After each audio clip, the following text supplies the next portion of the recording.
Hello mga palalabs! Ngayon po ay gagawa tayo ng floating island. Ang atin pong recipe ngayon ay 3-in-1. Sa isang kainan, maaari na natin kainin yung 3 dessert na mga paborito natin. Sa isang malinis na mixing bowl na may 10 egg yolk kung large to XL size, gawin nyo naman pong 12 pieces kung small to medium size. Magpipiga po tayo ng isang pirasong kalamansi. Ang purpose po ng kalamansi sa atin pong leche flan ay bukod sa ito na po ang ating natural preservatives, tutulong pa po ito para matanggal or mabawasan yung lansa ng ating itlog. Then, haluan po natin ito ng 370 ml ng evaporated milk. Any brand naman po ay pwede nyong gamitin, depende na po ito sa inyong preference. Maglalagay rin po tayo dito ng 390 grams ng condensed milk. Again, any brand ay pwede nyo pong gamitin. To ensure na smooth po ang consistency ng ating leche flan mixture, salain po natin ito ng 2 hanggang 3 beses. Dito po ay gagamit ako ng 3 pirasong aluminum foil pan na ang size ay 3.5 by 7 inches. Pero mga palalabs, any size naman po ng mga pan ay pwede nyong gamitin. Para po sa unang layer ng ating floating island, ang atin pong ilalagay ay ang ating ube halaya. Pwede naman po kayong bumili ng mga ready to eat na pong mga nasa bottle or pwede rin naman pong kayo mismo ang magluto. Meron po tayong link sa itaas at dyan na rin po sa ating description box kung paano gumawa ng napakasarap nating ube halaya. At the same time, may tips po kung paano mas mapapadali ang pagluluto nito. Sa bawat pan ay naglagay po tayo ng 200 grams ng ating ube halaya or nasa 1 cup po at ito po ay atin nang ipinlaten. Then, lalagyan naman po natin ito ng 1 1/4 cup ng ating leche flan mixture. Bali po yung ating leche flan mixture ay 3 3/4 cups kaya saktong-sakto po ito sa 1 1/4 cups bawat pan. Then, to ensure din naman po na hindi po matutuluan ng kahit anong tubig kapag in-steam na po natin ang ating leche flan, tatakpan po natin ito ng aluminum foil. Mga palalabs, maglalambing po sana uli ang inyong mommy loves. Please, paki-like and share naman po itong ating video. At sa mga hindi pa po nakasubscribe, please paki-subscribe naman po and click nyo na rin po yung bell button para po lagi kayong updated sa tuwing ako ay mag-upload ng mga bagong video. Then, i-steam po natin ito ng 40 to 45 minutes. Pero syempre mga palalabs, kung ibang molder or ibang pan po ang inyong gagamitin, pag mas maliit po, mas maiksi po ang oras na inyong kakailanganin. At ang lakas lang po ng ating apoy dito ay medium-low heat.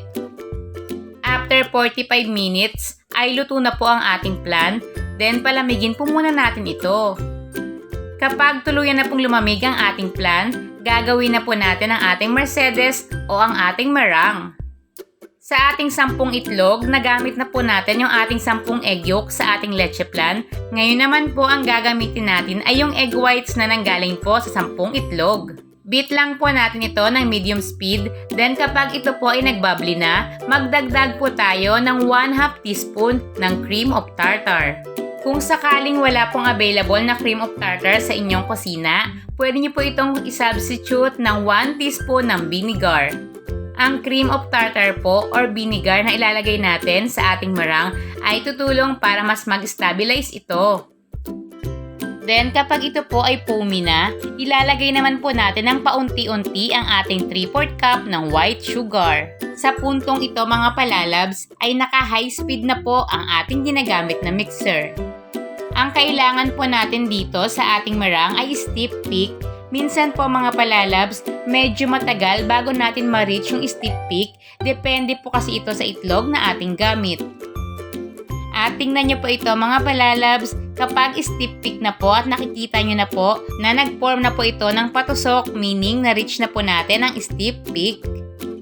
Iwasan rin po natin na ma-overbeat ang ating murang, kaya dapat po ay maya-maya lang din po natin ito chine-check. Then, para po sa ating pangatlong layer, i-cover na po natin yung lahat ng space na naiwan natin ng ating murang o ng ating Mercedes.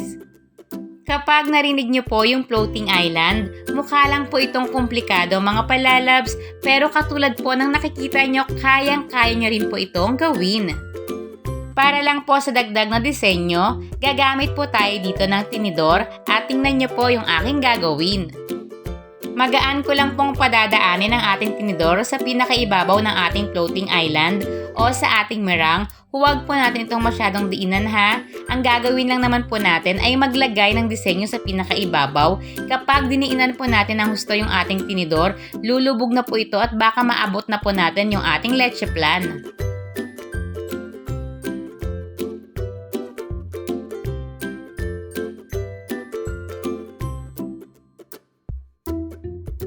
Then, ibibake po natin ito sa preheated oven ng 150 degrees Celsius na ang init po ay taas at baba at ang atin pong wire rack ay nasa pinakagitna.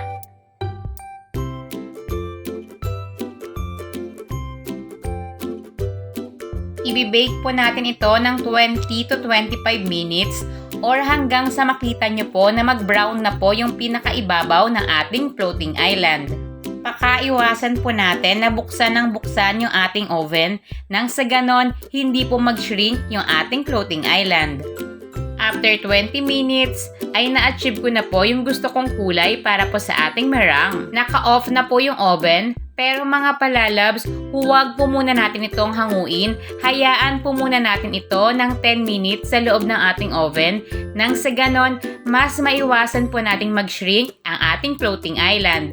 Kapag nabigla po kasi, from mainit, ilalabas po agad natin na bigla po itong lalamig. May tendency po talaga na mag-shrink yung pinakaibabaw or yung ating meringue. Pagkatapos po nating hayaan ng 10 minuto ang ating floating island, habang nakapatay po ang ating oven, hanguin na po natin ngayon ito. Then, hayaan po natin itong tuluyan ng lumamig bago po natin ito takpan. And tcharan! Heto na po mga palalabs, ang ating floating island, ang ating 3-in-1 dessert. Tingnan nyo po yung layered of dessert natin mga palalabs, ang ating ube halaya, ang ating leche flan, at ang ating meringue or ang ating Mercedes.